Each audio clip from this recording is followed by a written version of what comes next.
You know, we're all going to be frustrated in life in general and in our marriages. It is to be expected. It's how we handle that, right?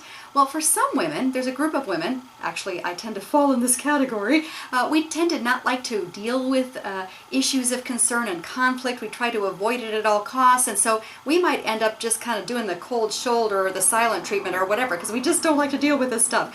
But then there's women on the other end of the spectrum, right? You might be one of these, who ends up having your temper get the best of you. You're speaking harsh, critical words to your husband, and then you wish, ooh, I wish I wouldn't have said that, because now we have a full-on war going on here.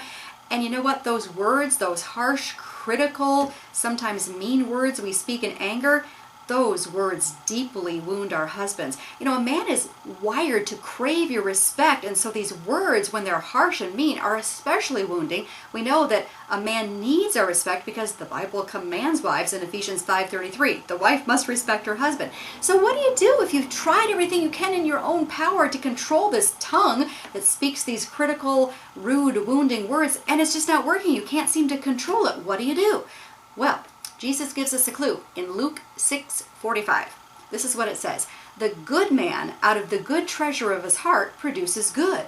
The evil man out of the evil abundance of his heart produces evil. For out of the abundance of the heart, the mouth speaks. Ooh, this is rather convicting, isn't it? That means that this stuff coming out of our mouth that's kind of poisonous is coming from a poisonous heart. A heart that is full of, yucky stuff. So what's the remedy? Well, the remedy, first of all, is to pray that God would change your heart, that God would fill your heart with love and compassion and patience and understanding for your husband. Certainly that's a huge part of it. But I want to add one other thought. Perhaps the reason that there's poison in your heart is because you are that first group of women that I summarized, the women that bury the conflict, don't like to deal with it.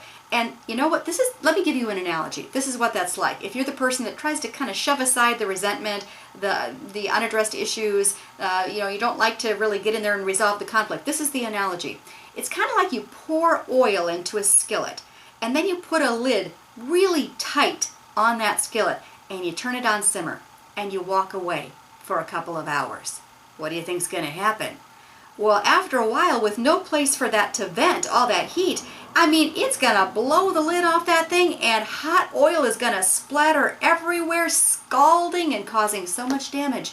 It's kind of like that. If we don't deal with this stuff in our heart, resentment that's building up, we've got to deal with it respectfully and lovingly. We've got to deal with it, or else we're going to be like a volcano going off, scalding everyone around us, including our husbands.